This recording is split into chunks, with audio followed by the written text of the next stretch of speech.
Spare Rations is one of the new weapons that drop from Gambit Prime, and this one is a hand cannon. I think a lot of people will be pleased to know that this is a 150 lightweight hand cannon. Considering that we didn't get a whole lot of these in Forsaken or even Black Armory, it's nice to see a new one in the rotation, and this one is very, very good. And for you controller players out there or console players, yes, I think this is very good on controller and on console, even in the face of Not Forgotten or Luna's Howl. So if you're someone that's been longing for a competitive traditional hand cannon, so not a 180, this might just be the one for you. Although many of you might know this, for those that don't, I do play controller on PC, so it's very, very similar to console, pretty much the same. The only difference is that PC has a better FOV and frame rate. The biggest thing, in my opinion, that changes the feel of the game is FOV though. A wider FOV makes it feel like, even though it isn't actually different, like some recoil is not as jarring or not as severe. So for this video,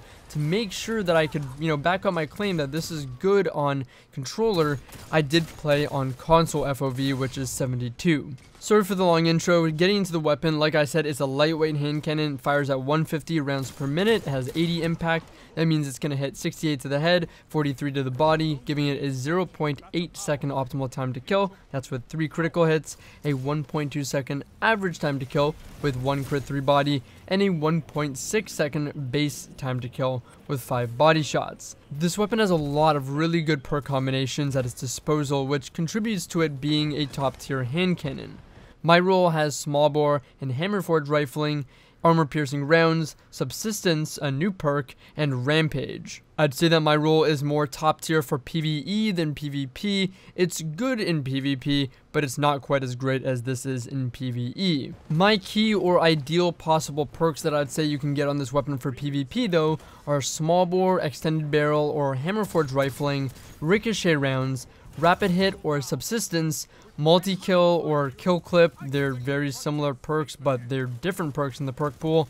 Rangefinder, rampage, or swashbuckler. Small bore on this weapon would give it 52 range and 62 stability. Extended barrel would give it 55 range and some increased recoil control. Full bore would give it 60 range and 45 stability, hammer forge would give it 55 range, and ricochet rounds as a magazine perk, not a barrel perk, would give it +5 range and +10 stability with an added rangefinder effect. So as much as any of these barrel options are pretty good, I think the very best stat combination you can get is probably full bore and ricochet rounds with a range masterwork, which would total 75 range and 55 stability, plus essentially rangefinder from ricochet rounds, granting a 10% increase in zoom. That range stat just passes Not Forgotten's range stat, not including the rangefinder effect from ricochet rounds, which will give it that much more. In addition to the stat combination, you can have things like I said, rampage, kill clip, and all the other lethality perks like swashbuckler or multi-kill clip, which are new perks to allow it to 1 crit 2 body or 2 crit 1 body kill. Since we already theory crafted the best stats available, I'll go over the stats now on my roll. It has 59 range, 56 stability, 74 handling, 60 reload speed, 92 aim assist, and 100 recoil direction. The recoil on this weapon feels very manageable and very, very consistent. Doesn't at all feel jarring or weird in some way. I mean, Ace of Spades has a good recoil direction stat, but for some reason, it feels very awkward in my opinion on controller. And this weapon is nearly entirely vertical recoil, so it's very consistent. The consistent recoil pattern mixed with a very high aim assist stat of 92 made landing critical hits much easier and again just feel more consistent and possible to 3-tap on a regular basis. In terms of range, on my roll, damage drop-off started at around 29 meters, although with small bore I did experience a little bit more inaccuracy on my bullets at range than I did with hammer forged. I think this weapon has potential to be a top tier weapon in PvP given the right roll. It feels incredibly consistent. It has a lot of range potentially again with the right roll and a lot of really good lethality perks available to it.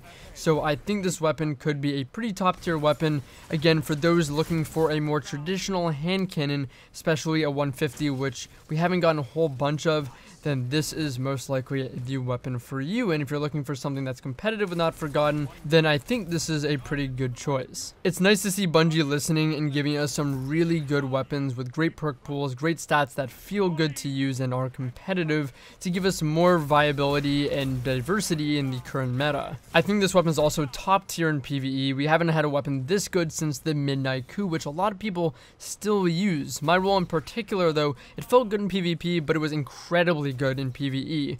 Subsistence, one of the new perks, reduces your reserves and the capacity of your reserves, but essentially eliminates any need to reload. And you pair this with something like Rampage, which I have on this role, as well as a Rampage mod, and essentially you have a better version of the Midnight Coup. A 150 lightweight with good impact, a high rate of fire, Rampage, except longer lasting now because of the mod, and no need to reload. It's very, very good. Anyways, all, hope you enjoyed this review of this hand cannon. If you'd like to see more content, you can check me out on twitch.tv/Drewskys, links in the description. But either way, thank you for watching, and I'll see you in the next one.